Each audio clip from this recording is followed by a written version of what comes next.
to hear, like, for most of these kids, the birthright and APAC and all of that is in this package together of, like, the bad Jews.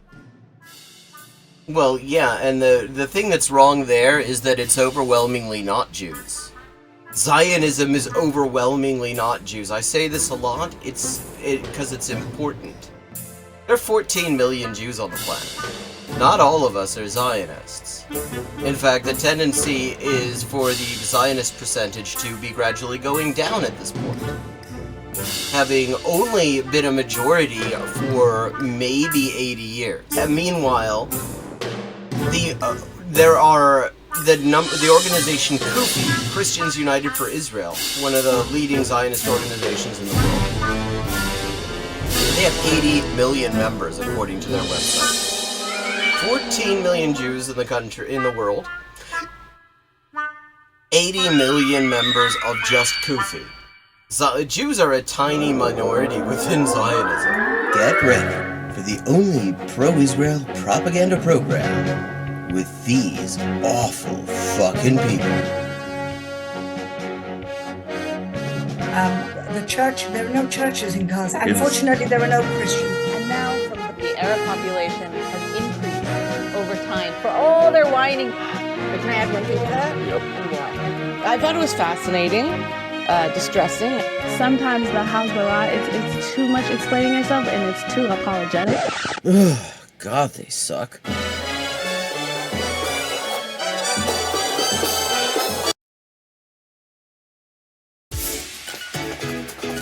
Here we go.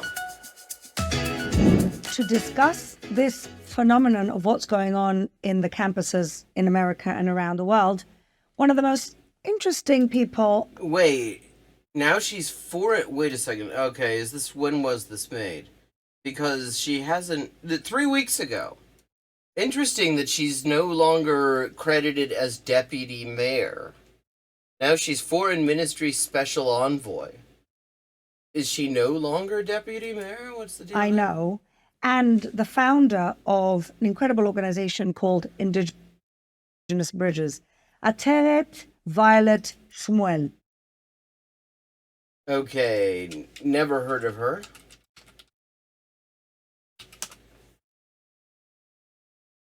Okay. Just looking her up because I'm curious. I've never heard of her. She's unfortunately Jewish. I really hate it when the really shitty people turn out to be somebody we have to claim.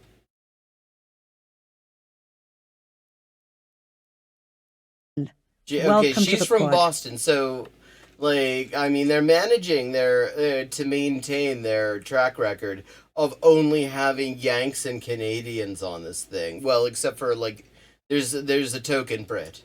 Thank you so much for having me. Really appreciate it. You know, Terry, you're like an onion. Every time I speak to you, I discover another layer of your being. And it'll kill your dog. Which is even more interesting and wild than the layer before. But what I discovered just from a very casual conversation with you a few months ago is that you used to be in the student protest anti-Israel space. Today you live in Jerusalem. And I'm really interested. I love people's journeys. And I really, first of all, want to ask... Yeah, I mean, she loves people's journeys. That's what we've seen of Fleur, the posh fucking London barrister who's been a fake deputy mayor and is just generally a genocidal fuckhead, is she's really interested in people's journeys. Ask you a little bit to help us uncover or help us understand better that space, and then tell us how you saw the light and got out of it. So first of all, how did you get into that space, and what is that space really about? So you have a lot of people who really they genuinely believe that what they're doing is improving the world, that they're trying to make the world a better place. Wow, it's so big of her to admit that. A lot of people, you have a lot of people. It's not like a homogenous group. You have a lot of different people from a lot of different walks of life who are coming at it from their own perspectives. For me, a lot of That's what the Charlie Chaplin had, though. My activism was influenced by my my Jewishness, by my desire. I grew up in a family that was very secular, very removed from sort of like Jewish identity and history and knowledge and religiosity. But we very much had this idea of like tikkun olam, right? Like to go out and to try and do whatever we could to make the world a better place. And I grew up in a very liberal, very left-wing space. And and what's interesting is I'm not finding much evidence of her actually. Wonder if she changed her name and that's why.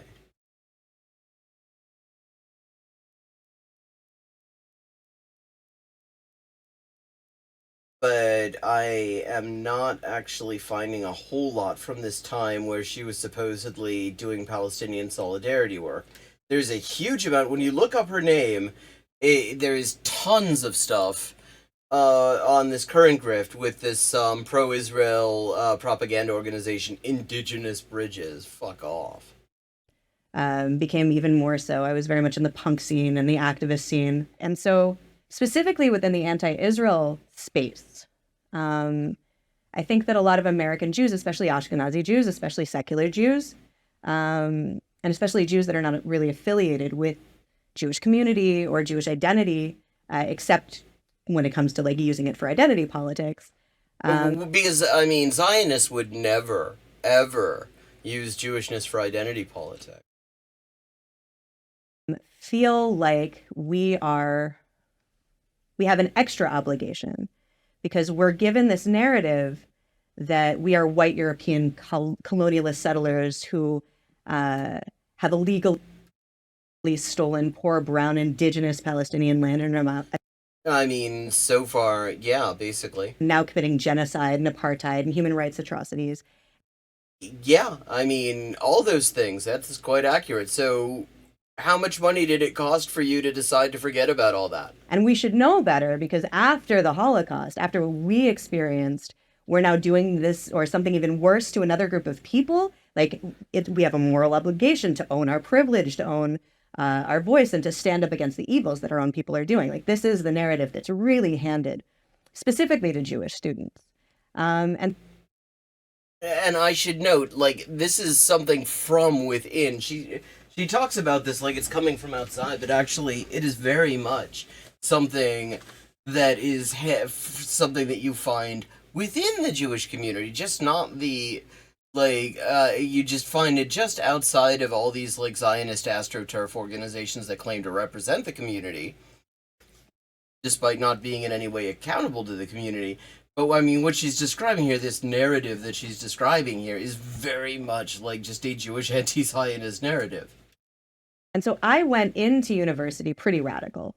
I was involved in a lot of political activism. I'm what used to be considered extreme left in the United States. Right. And what does that mean? What does it mean? What used to be considered extreme left?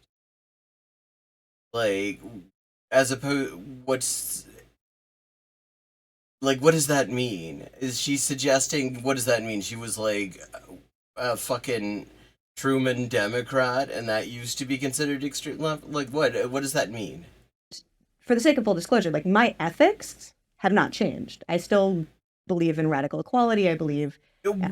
Well, that's an interesting thing to say when you're part of a pro-Israel organization.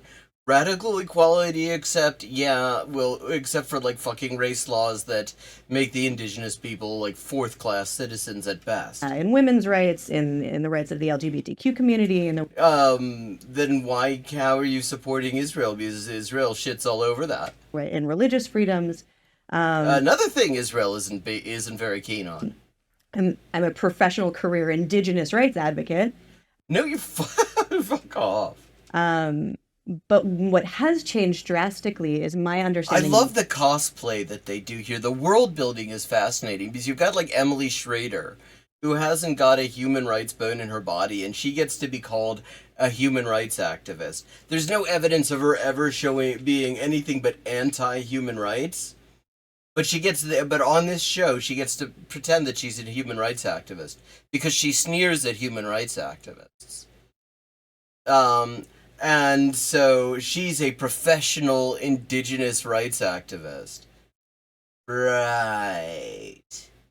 Yeah, but I mean, it's the world building, it's the cosplay, it's nauseating, What's actually. happening, what's actually happening after 20 years of boots on the ground, hands-on activism. But getting back to your time in there, at what point did you start to wake up that this wasn't what you... I mean, like, what the fuck does radical equality even mean if she can still believe in it and do what she's doing here? And I mean, and these are not liberal Zionists she's talking with here, it's worth noting. Every one of these people is connected to Likud. These are fash. You'd been sold. So it was a process to sort of First, the check had to post to my account. For a lot of students specifically, you have all of these like young minds. Like I went to an Ivy League, one of the most liberal Ivy Leagues there is. I went to Brown, and I studied Middle Eastern history and comparative religion, and we were given these narratives by professors that we sort because of I mean, as if there's these one thing that gurus you or just find everywhere in Ivy League universities, it's, the mainstream of that is just, they're so anti-Zionist. And the more actual work that I did on the ground, the more that I saw, the more that of like what the actual footage of incidences that I saw, and then the way that they were spun, the more my opinions changed on the facts on the ground. First of all, it's an interesting term she just used. Facts on the ground is a term. I have to just be sure who coined it.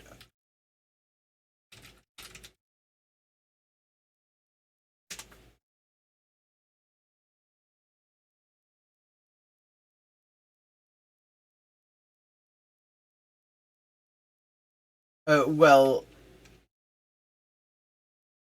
let's see who.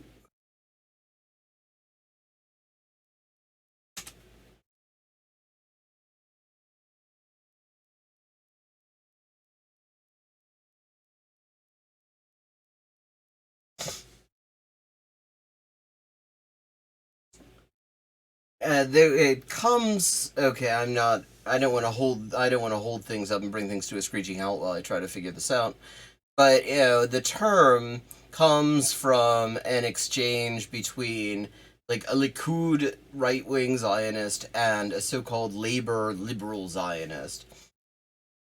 And this liberal Zionist leader, it might have been Rabin, it might have been Peres, one of them probably, was explaining why it is that the right wing actually does not get as much done in terms of dispossessing Palestinians and ethnic cleansing as the so-called left-wingers do. And what he said was, you right-wingers, you get in here and you scream and shout and you say all this stuff you're gonna do, and it scares the hell out of everybody, and internationally people freak out and start being critical. And the result is you always end up not getting done even half of what you wanted to do because you have to calm everybody down. Whereas we get a lot done in terms of ethnic cleansing because we just quietly create facts on the ground. And facts on the ground is just a term that within like Zionist discourse means settlements. And the more involved that I got, the more I realized that so much of the narrative that I was being sold was deeply seeped in anti-Semitic propaganda. Like what? I mean, is she going to give any examples of this? It's very easy to say all this. She's clearly said it more than once. But is she going to give an example? Like super anti-Semitic propaganda. Like the narrative of who Jews are, right? So they're separating us from our homeland. Separating us from our homeland, and also... Okay, this is an anti-Semitic trope. What they're doing here. The idea is that Jews are foreigners in our many different homelands. That we are actually foreigners to the countries in which we were born, and in many cases have lived for centuries and centuries, and therefore have no business living where we're from and should go and colonize Palestine for supposed redemption.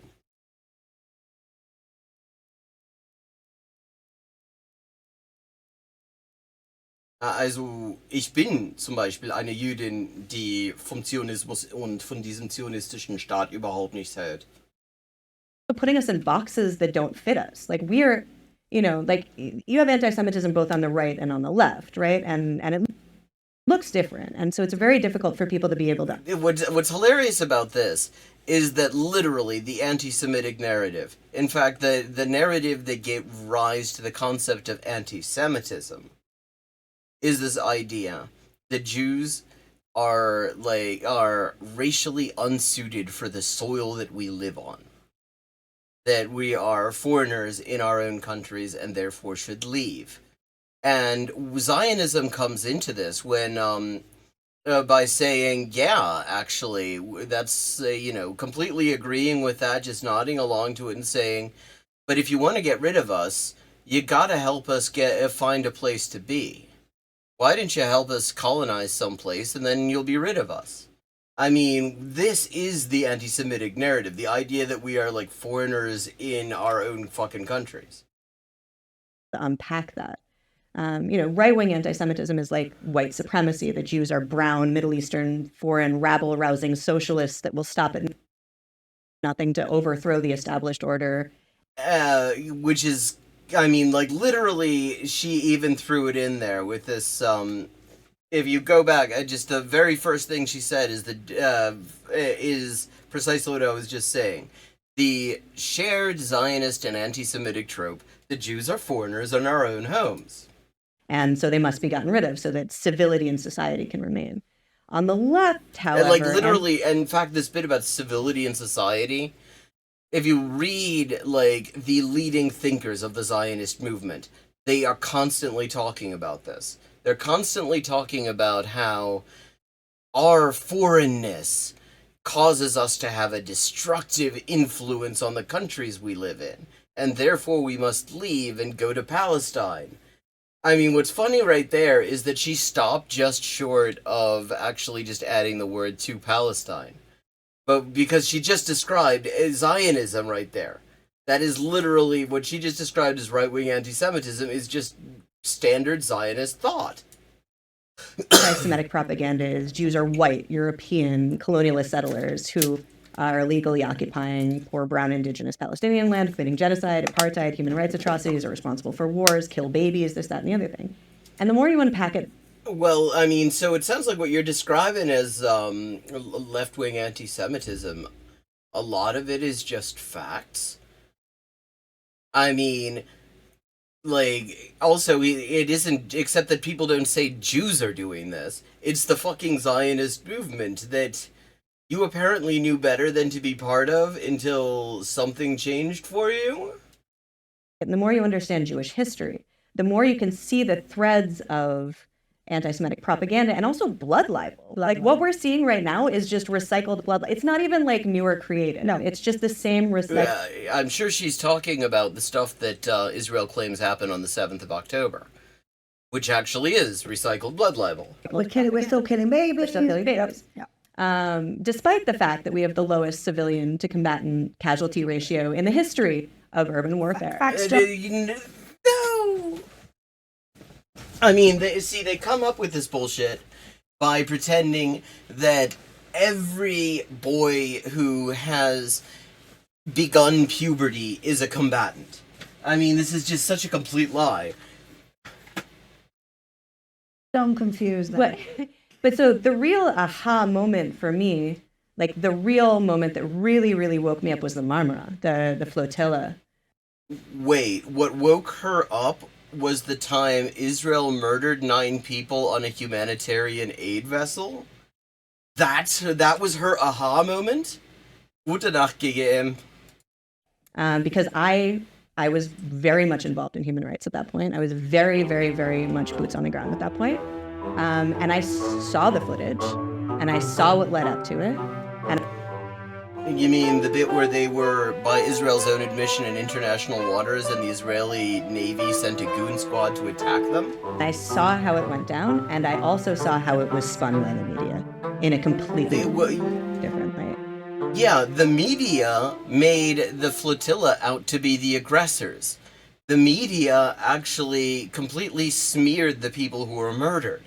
The media tried to act like this was like Israel just defending itself. Like, what the fuck is she talking about? I remember this. One of the first really sort of investigative type pieces, like just barely investigative, I ever did was on the Mavi Marmara. And like the sort of line that the Israel Project, one of various like Zionist propaganda organizations operating in the US, was putting out about what that ship was and who the people were who were on it. And that really shook me to my core. Because also at that point, I felt like I didn't have I couldn't speak up for my people because That is such a wild thing to come up with. It really shows. See, to me, that just confirms she's a grifter. Because the thing about that, I mean, I don't know how many people in chat are old enough who, you know, and were paying attention to this stuff in 2009 when this all went down. But the, like, Israeli narrative of what went down, which was parroted all over US media, was debunked in real time. Like, they published fake footage, and they published some footage where it had no timestamps, there were no date stamps, they had, I mean, and where you couldn't actually see anything, everything was just so blurry. They published photos that were supposedly of weapons they found on the ship, and the EXIF data, the metadata on the photos showed that it was from years ago, years before. I mean, it was just an absolute PR debacle for them. So to act like this is the thing that made her decide to go over to Zionism? Really? this whole like cult of identity politics.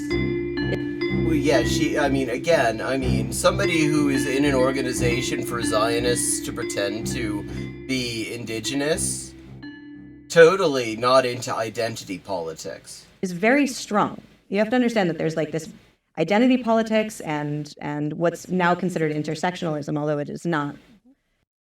Oh God, is she going to explain intersectionalism to us now? Intersectionality to us now? It's sort of this metastasized, weird, mutated version of intersectionalism has made it so that there are certain people that are the bad guys and there are certain people that are the good guys. For example, I mean, one might say that the people who attacked a humanitarian aid vessel in international waters, killing 9 unarmed civilians, you might say that those people are the bad guys, but she's going to explain why they aren't. And if Jews are white, They have to be bad. then they're the oppressor. Yeah. Right. But, I mean, that isn't the argument. That, like, literally isn't the argument. I mean, it's just such nonsense. Right. And so to speak up for the oppressor is to abuse your privilege. Mm. Right. It's to join the dark side. And so after years of really being groomed to believe that my people were part of that, despite the fact that part of my family was Iraqi, so I knew that Jews weren't white. Like, what? See, the fact that Jews are a multi-ethnic group of people does not suddenly mean that, well, like, what the fuck? I mean, this is just so wild.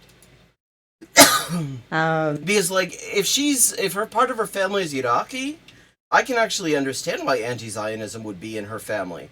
Because actually, Zionists were shit to Iraqi Jews. I mean, Avi Shleim, who is an Iraqi Jewish historian, lives in Israel now, has for a very long time. He was one of the new historians back in the 80s who actually got to examine Israel's 1948 archives and was able to document everything that was known, everything that was discussed internally about the Nakba at the time. And in his memoirs, which I haven't read, but I've seen like interviews where he talks about it. He talks about the evidence that actually the attacks on Jews in the Jewish community in Iraq, which is one of the oldest Jewish communities in the world, were actually carried out by Mossad. Which wouldn't be the only example of that, because we have proven cases of that. Because in some cases, they got caught. In Egypt, hello, Adam Gulick, how you doing? In Egypt, they got caught. Some Israeli intelligence operatives who were going to blow up the synagogue in Alexandria, they got caught. So we know that they were doing that in at least some cases. And Avi Shleim, who is, again, I mean, this is a respected Iraqi Jewish historian, is talking about the evidence that they did that in Iraq too, which wouldn't be surprising. It was really difficult for me to find my voice to advocate on behalf of my own people. I had no problem doing it for other communities. See, what's really wild about this, when she talks about Jews and whiteness, which is an extremely complicated relationship that she is absolutely not doing justice to, is that actually the reason that after 1967, bourgeois Jews started to get into Zionism in a big way when suddenly Israel had demonstrated its usefulness to the US, was because Zionism was a way to gain access to whiteness for bourgeois Jews. That was the idea. Zionism and whiteness are sort of, especially amongst Jews in the US, are bound up inextricably. Like, so her talking this shit is just wild.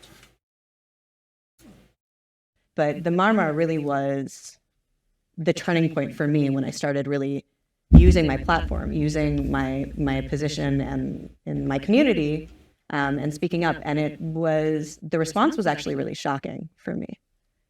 I'm very curious what the response was, because, I mean, again, like, to pick this as your aha moment?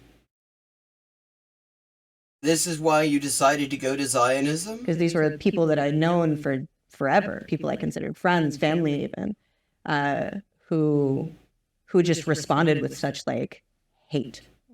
You justify the murder of just 9 people on a humanitarian aid vessel in international waters, and suddenly people think you've gone over to the dark side. I mean, I ask you. And that made me sort of unpack it even more. But that was the real turning point for me. I wonder if what's weird is she doesn't actually say what the turning point is. Who the hell is this?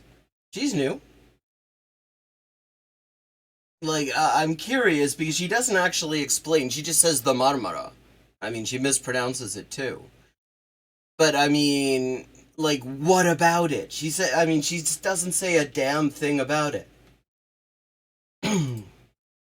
if you're out there, when you walk onto college campuses today, there are not a small number of even kippot and other Jewish kids. You must be seeing quite a number of younger versions of yourself. It's interesting to see them acknowledging this. Yeah. What do you tell those students? What would you, if you had the opportunity, what do you tell those students? So I think Oh, this is going to be good. what I would tell these young campus activists is that their hearts are good. For sure, their hearts are good. They're in the right place. Their intentions are good. But they have to really be able to unpack the propaganda and the narrative. Have you ever considered that sometimes you just gotta hijack a humanitarian aid vessel in international waters and kill 9 people? I mean, sometimes, like, how is she gonna... is this her whole grift? Narratives that they're being sold because they are wrong. And and it's not their fault. Wrong how? And I love how she's sort of really infantilizing Jews in this. Because when people like this talk about the rest of, like, pro-Palestine activists who aren't Jewish, they are just painted as just fucking monster people. But, I mean, she even describes Jews as being groomed. Like, do we have any agency at all?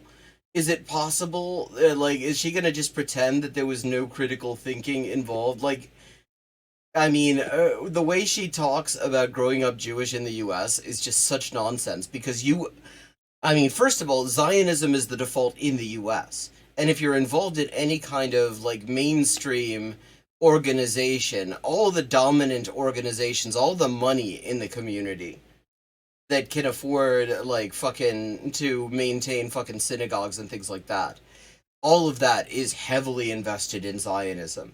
So to actually come to the conclusion that Zionism is bad when you've got those multiple levels of bullshit coming in on you in the school, on TV, fucking everywhere, that requires a certain level of critical thinking and reflection. That is not a reflexive position. I mean, maybe more now, but she's talking about, I mean, she was in uni in 2009. Definitely not then. It's worth noting that what's really interesting is that 2009 is when, according to a number of polls, this is right after the first big Gaza massacre, the caste-led massacre of 2008 to 2009. That had just happened. And it was a time when when, like, polls were showing Jews under 30 had basically started to massively divorce themselves from Zionism. And she is here saying that her turning point was the fucking Marmara. Yeah, they're trying to sound open-minded and trying to offer this line that actually, like, if you're Jewish and don't like Zionism, it's because you just don't know what you're doing. But didn't you know there was the Marmara, and that'll make you change your mind because they shot 9 humanitarian aid workers. And she might as well say that her fucking aha moment was Rachel Corrie. Right? It's not their fault that they've been given these narratives. It's not their fault that they've been educated in a system that's been bought by Qatar and Iran. Right? We're talking about the US, remember? Like, what the fuck, educated in a system that's been bought by Qatar and Iran? Yeah, I know. I mean, you just can't go anywhere without, like, fucking Al Jazeera everywhere, right? Like, what the hell is she even on about? The American education system has literally been purchased over the last 20 years by Islamist, like, colonialist money. Islamist colonialist money. Oh God, it's the Muslim world conspiracy. In order specifically to change the American education system. And so having these young students going into the system who don't have enough information about who they actually are to begin with. They don't know their own history. Now I kind of want to ask, because I've got 2 nieces, one in, like, intermediate school, one in high school, and I'm curious, with this, like, Irani, Qatari bought educational system, what do they hear about Israel in school? Because I have a feeling what they will have heard is the usual Zionist bullshit. Because, like, look, I mean, the fucking Irani, Qatari bought educational system. Look at the Ivy League schools. Columbia Law Review shut down their entire website rather than hosting their first ever publication by a Palestinian legal scholar. The editors of the law review had to threaten to go on strike in order to get it back up. Like, this is so wild. They don't know their own identity. They don't know their family stories. They don't know the Jewish connection to Israel. They don't understand. Well, the thing is, none of us could actually point to such a connection in our family history. Like, I mean, I've traced my family history about as far back as, like, the Jewish side of my family, about as far back as it is easy and practical to do, because Jews were actually in Europe late adopters of the whole surname thing, And what you find when you look at my family history is that we've been in Germany for basically fucking forever. Like, I mean, there are, and I can point to ancestors in Germany in the 16th century. That's way back in terms of like Jewish genealogy, because because so many records were destroyed by the Nazis and others, and there just aren't surnames before that. Like, you can't point to, nobody can trace their ancestry back to Palestine in like the US Jewish community, except for like Palestinian Jews who came over here. Like European Jews, like her, for example. I mean, none of us can trace back that far. The records don't go back that far, if they even were to show that that's because, conversion does happen. Historically and presently. Actually, a little bit more historically than presently. So whether any of us can actually trace back to Palestine, any individual one of us, is always going to be a bit of an open question in that regard. But what we can say is that for 2,000 years, we have had a deep and long-standing connection with Europe, longer standing than Hungarians and Finns. And nobody questions that they're from Europe. Nobody says that they belong someplace else. But somehow we've been there 2,000 years, like since before Christianity existed. Are the oldest, the oldest Northern European Jewish settlement that has been found, Jewish permanent settlement, is over 2,000 years old, and it's near Köln in northwestern Germany. That's before Christianity made it to Europe and anywhere fucking else. And the whole Zionist thing is to pretend that none of that history matters. None of that history exists. You're gonna trace your family history. I mean, you find interesting shit out. I mean, you find really horrible shit out too. Because you find that, like, you look at, I've looked at my family history, and it's like, virtually everybody got murdered by the Nazis, who had made it into the 20th century and was still in Europe. With just like one or two exceptions. But it does not actually say anything about Palestine. And what Jews are, or what Judaism is, and their whole experience is sort of like, Bagels and Seinfeld.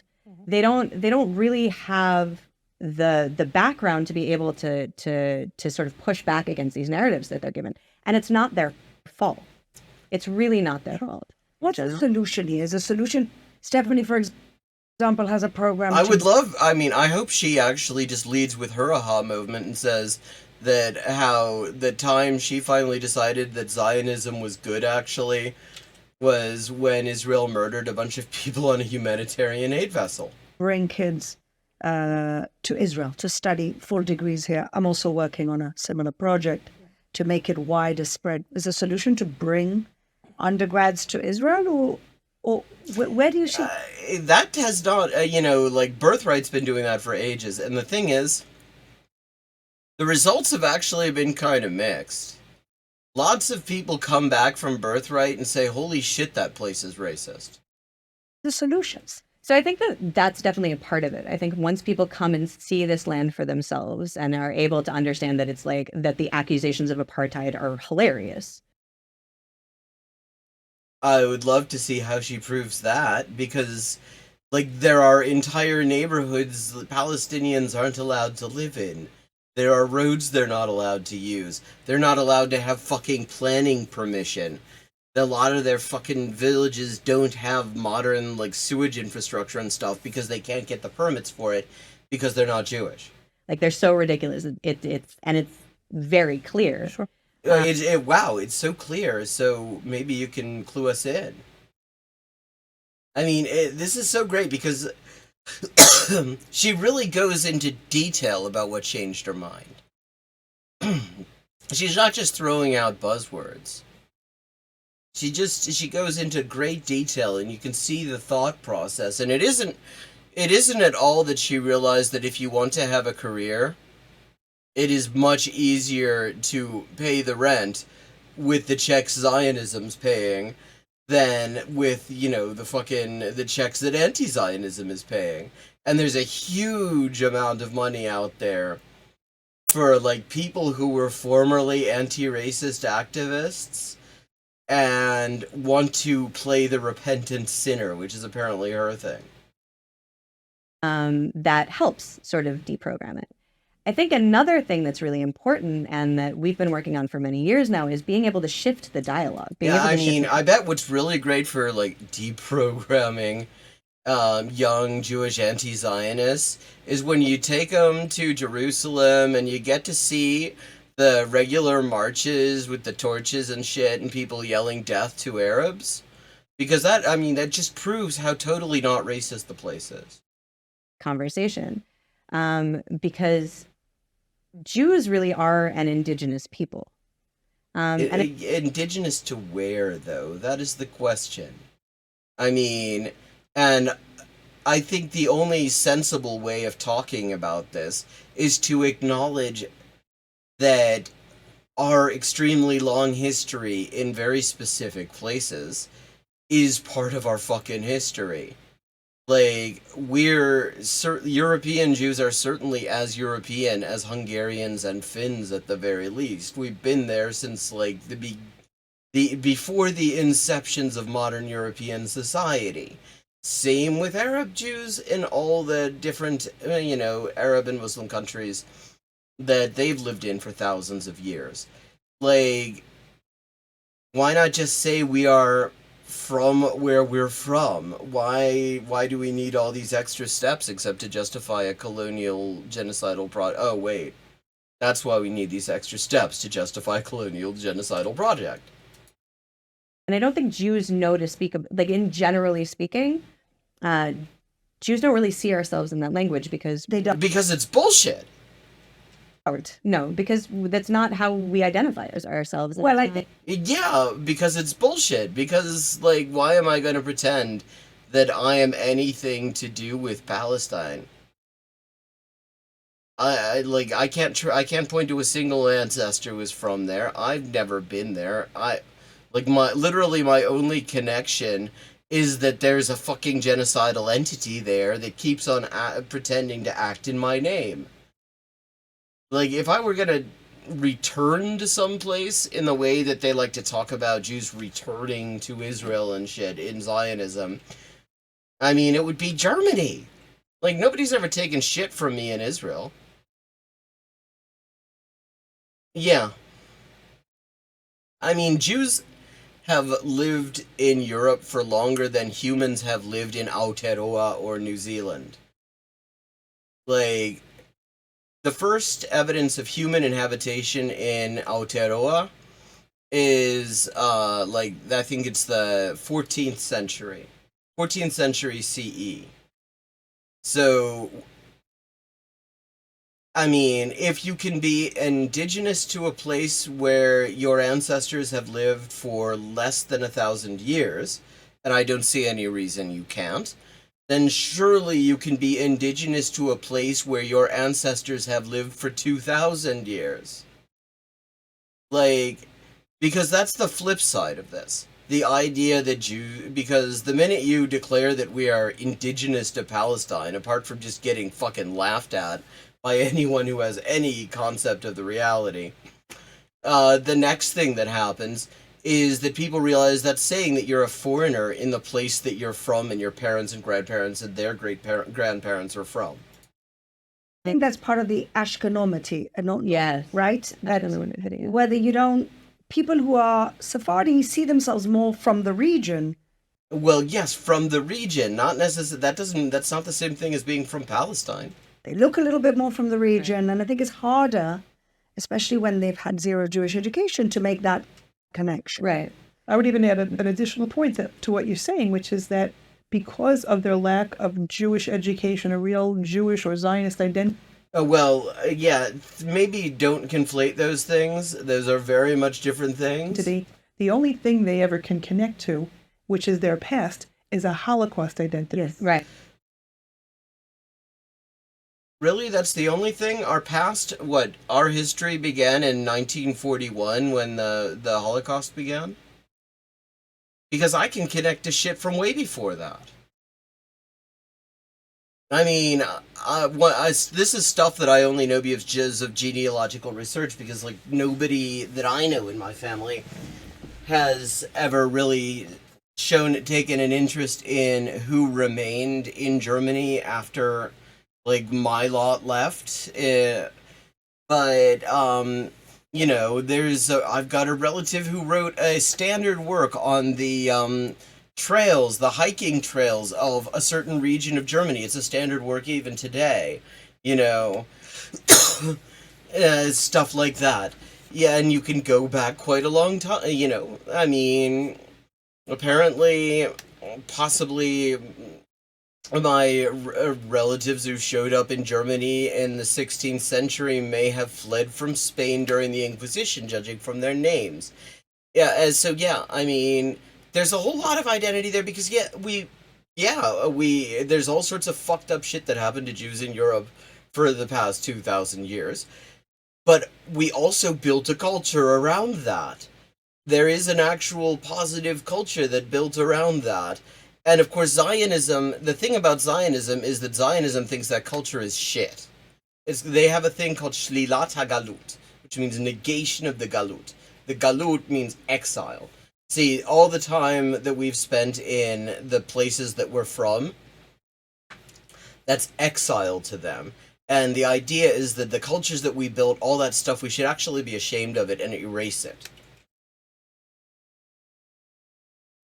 So, yeah, the idea that Jews outside of Zionism have nothing but a Holocaust identity, like there's no possibility of anything else, is nonsense. If anything, Zionism actually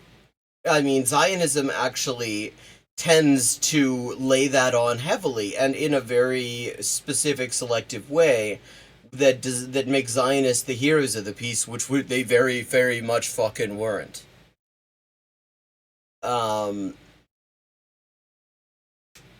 So, yeah, I mean, that's, to the extent that that's the only Jewish identity somebody has, that's mostly, that is a failure of education, but that isn't something that Zionism can remedy, because Zionism is very much a big part of that. In fact, if you actually, these people have absolutely know what's going on in, like, Jewish culture outside of Zionism, because there's, like, a whole Yiddish revivalist movement, for example, rediscovering Yiddish culture and stuff like that. All of that stuff that we were basically, Zionists hate. So, I mean, it's not like there is no positive, actually, Jewish anti-Zionists, we've been thinking about the issue of not having, like, of the result of there being being the sort of twin pillars of Israel and the Holocaust as being, like, sort of the entire, like, secular Jewish identity. And a lot of us have said, well, wait a second, it doesn't have to be that way. There is other stuff. You've got the Bund, and you've got Mordechai Gebirtig, and a whole fucking, like, Yiddish literary tradition and stuff. And all sorts of shit. And so we're actually doing that work. It's what their grandparents With no or great-grandparents went through. And that just spells victimhood and something they want to stay as far away from as possible. On the contrary, they don't have anything to really connect to in a positive way. So I think, yeah, I mean, Israel would never try to encourage people to have really creepy-ass connections to the Holocaust. if we're specifically talking about far left wing, like Anglo and English speaking Jews, things like birthright are not going to appeal to them. It's too mainstream. It's too Zionistic. Yeah, and you see right through it. If you know anything about the place, even people who didn't know anything about Israel and went there, like a Matt Lieb, who has the Bad Hasbara podcast, he went on a birthright trip in his 20s. You can go until you're like 27. This is before he actually sort of realized how fucked up Zionism was. And Birthright was a big part of what made him realize how fucked up Zionism was. Still, even 20 years in, I still like don't speak about myself in terms of Zionism, despite the Well, yes, because she actually, I mean, this is how you know she realizes what she's doing sucks. Because if you had had this awakening, then why would you have an inhibition about calling yourself Zionist? If you had this awakening that Zionism is good, actually, which he claims to have had, why would that still be uncomfortable? It's uncomfortable because you know it's shit. fact that I now very openly explain that Zionism is in fact a successful land back movement. It's a Wait, so she thinks land back is ethnic cleansing? successful indigenous land reclamation. Decolonization. It is decolonization. Oh, fuck you, no it isn't. However, Zionism for most of these kids, and for me, was a term that was interchangeable with fascist. Yeah. I wonder why. I mean, and I just can't help noticing, clearly, she uses the past tense there, but clearly, if she's got discomfort with this, it's because she knows deep down how full of shit she is. It was a term that we used as a curse Yeah. and a swear. Yeah. So you have to understand. Yeah, right. We use it as a swear. You know, you fucking stub your toe on the end table and you say, "Fuck Zionism." To hear, like for most of these kids, that Birthright and APAC and all of that is in this package together of like the bad Jews. Well, yeah, and the thing that's wrong there is that it's overwhelmingly not Jews. Zionism is overwhelmingly not Jews. I say this a lot. Because it's important. There are 14 million Jews on the planet. Not all of us are Zionists. In fact, the tendency is for the Zionist percentage to be gradually going down at this point. Having only been a majority for maybe 80 years. In some places, less time than that. It is a blip on the screen, you know. The Jewish calendar puts us not far from the year 6000. Zionism was a fringe ideology as recently in the US as recently as the 1960s. Elie Wiesel, Norman Finkelstein likes to quote him on this, at least he used to a while back, used to give speeches in the 50s and 60s about how Jews in the US were totally lost to Zionism because they'd found their promised land and all this stuff. Zionism is a fucking blip on the screen. That's the 50s and 60s. So we're talking about like 60, 70 years ago out of a 6,000-year history. So, yeah. Meanwhile, the organization CUFI, Christians United for Israel, one of the leading Zionist organizations in the world. They have 80 million members, according to their website. 14 million Jews in the world. 80 million members of just CUFI. Jews are a tiny minority within Zionism. And if you're a good Jew, you don't mess with that. So yeah, because they suck. We have to create new programming that's actually appealing and that actually speaks to what they're interested in. So one of the things that I found really helpful is helping Jews sort of A, understand their identity, and B, reframe it in terms of indigeneity. And Jews, when we're able to understand that, in fact, no, we're not the bad guys, we're not these white European colonists, we're in fact... What's so hilarious about this, I mean, apart from just the absolute cringe of her walking around, hello, fellow indigenous people, fucking Steve Buscemi meme, is that it is only very recently that the Zionist movement started denying that they were colonial.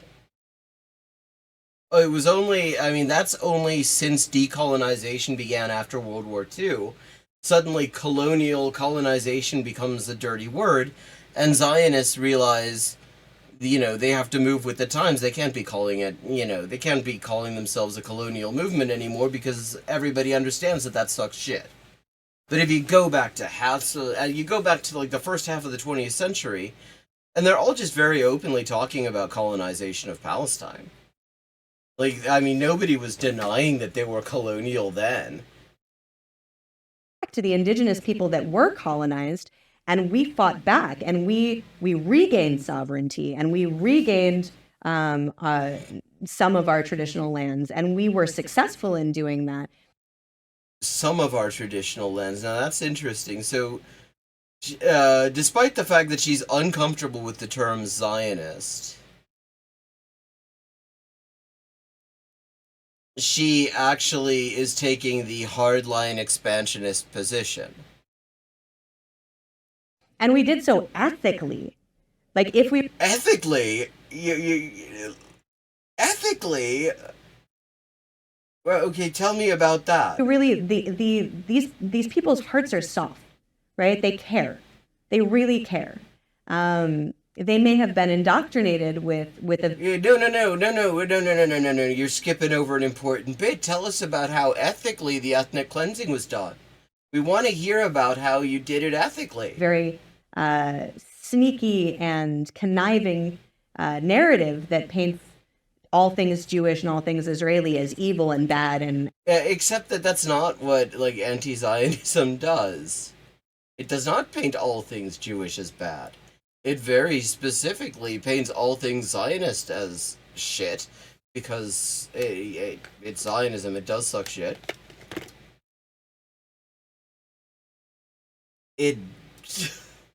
And oppressive and occupiers. But I didn't understand that you didn't have to openly hate Jews to be an anti-Semite. You just had to take in, internalize, and spread anti-Semitic propaganda, or sort of like you've been doing for the past 13 minutes. Propaganda that spins Jews in Israel in a light that elicits a negative reaction from other people. Wait, so it's anti-Semitic if you spin Israel in a light that elicits a negative reaction. So, okay, I mean, there's some obvious problems there, but I just can't help thinking of all those TikTok videos that the IDF Death Squad members are keep posting what they get up to in Gaza when the resistance isn't kicking their asses. And that stuff elicits a negative reaction. That stuff presents Israel in a pretty negative light, I'd have to say. You're saying they're anti-Semitic. I don't think she is. But, I mean, I would have to say she would be right to, because these motherfuckers, all the depraved shit that they show, they simultaneously claim that it is, like, some fundamentally Jewish thing. It's so deeply evil on so many different levels. People, that's not true. They've been used as tools. We have to wrap up now. Okay. What would be your one message if you look in the camera and you could talk to any of these kids? Don't go to my hairdresser.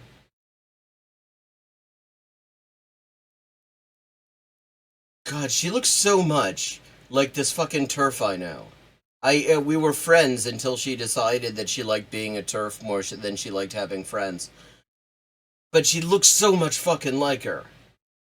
I'm gonna have to show this, like... it isn't her. She's and last I checked, she wasn't a Zionist. I mean, maybe that's changed. We've lost touch since she decided she liked being a TERF more than she liked having friends. But she looks just like her. This is wild. I'm gonna have to, like, get a screenshot and show this woman to my friends in Wales. Not that they'd be watching, but you never know. Maybe a concerned parent is watching. What would you, maybe you tell a concerned parent that has seen their kids get completely indoctrinated by this type of self-hatred, hatred of Israel, hatred of Zionism? Or embarrassment. Look in the camera. What would you Yeah, show us how joining forces with you would be less embarrassing. say to them? You're a good person, first and foremost. That's the most important thing to understand. Wow, a bad person says we're good. I'm a good person. And even good people are given really bad information. That's her job. She's here to give bad information to good people. Colonialist propaganda is extremely powerful. She should know that. I mean, that's why the money is in spreading colonialist propaganda rather than opposing it. There's an enormous amount of money and time and energy and resources. Yeah, so this is an employment pitch. She's recruiting. Look, come to my side. We got the money's here. You'll have a great career and stuff. That is being directed specifically. I mean, your hairdresser will hate you, as her hairdresser clearly does. She must have a Palestinian hairdresser. Specifically at convincing you of something that's not true about yourself because people want to tokenize you and use you. Wow, I mean, she is so completely telling on herself right now. To legitimize and validate their own hatred of our people. And one thing you can often tell about liars, especially liars who are uncomfortable with what they're lying about, uncomfortable with lying, is they will try to put things in the most general terms possible. They will try to avoid actually getting into the detail, because the more detailed the lie gets, the more uncomfortable they are with it. She has stayed so much in the abstract. She didn't say what it was about the Mavi Marmara, the Israeli attack on the Mavi Marmara, that she suddenly made her like fucking switch sides and everything. She didn't say. Everything she's done has been very much in the abstract. She knows she's full of shit. On a certain level, I would guess she's actually kind of uncomfortable with how full of shit she is. And understands that her hairdresser is right to sabotage her this way. And whoever told her to wear that fucking hat. But I just noticed the time. And it's not your fault that you have taken this in. I highly encourage you to actually come and actually see. I agree. I mean, especially in Pride Month, I highly encourage you to actually come. It improve. It's life improving. For yourself and see. Oh no, not to Israel. Fuck that. False these narratives are about our people, about our land. Yeah, if there's one thing seeing Israel does, I mean, again, it's like, it feels almost like on a certain level she is self-sabotaging, because the thing is, she has to know. Like, Jewish anti-Zionists, and I think anti-Zionists generally, even like former ones, are aware of people whose first introduction to anti-Zionism is they went to Israel. They thought it was going to be cool. It turned out it was deeply fucked up and racist. And they said, wow, actually, maybe everything I've been told about this was bullshit. And, an anti-Zionist is born. So it's like, the way she's talking, I mean, it's like she knows how full of shit she is. I don't know what her deal is.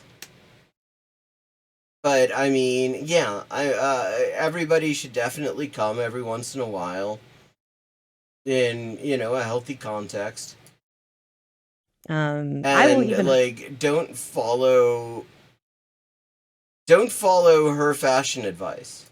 Host you myself. I will host you, I will feed you, I will take you around. Really will. I really will. Wait, okay, so she will actually host anti-Zionist Jews?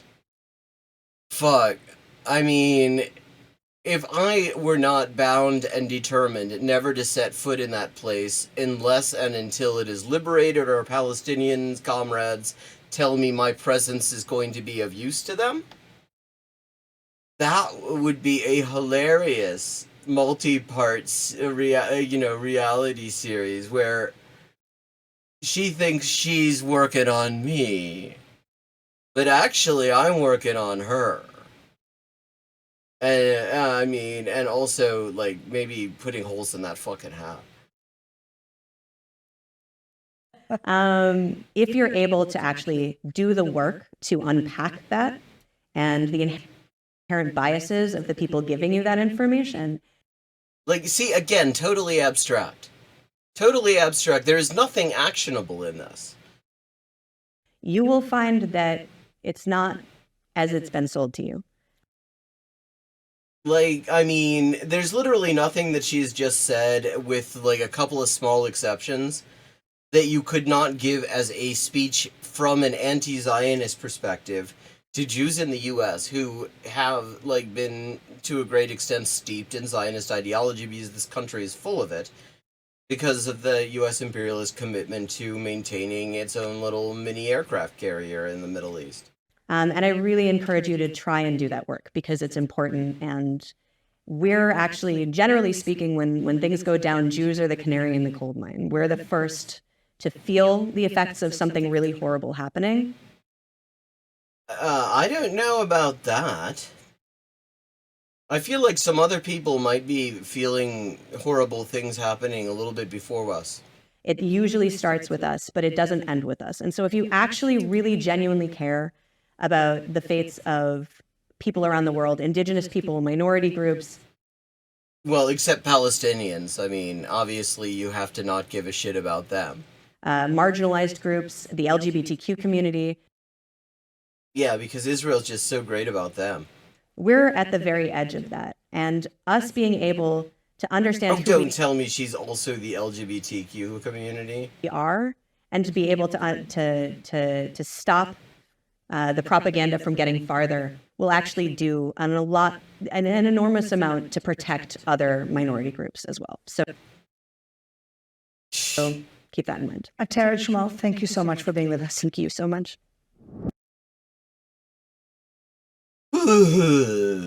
Okay. That was interesting.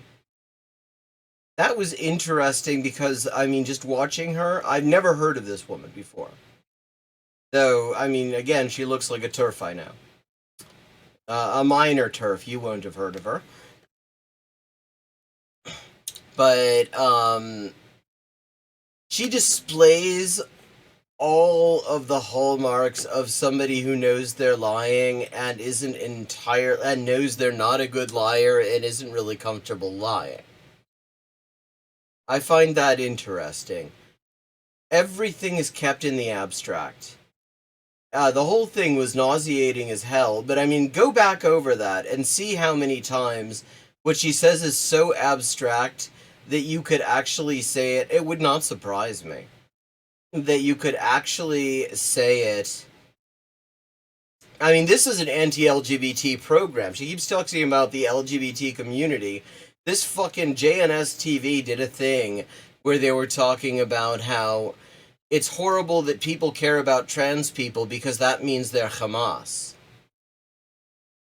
I mean, they literally did a whole segment on that, about how the woke is making people care about trans people when caring about trans people is a Hamas thing to do, or something. It made no fucking sense. None of what these motherfuckers say ever makes any sense, but it is time for me to wrap up. Thanks to everyone who joined in. It's always lovely to see you. I will be back at 4:30 p.m. U.S. Eastern Time tomorrow over at Hyperpolyglotting.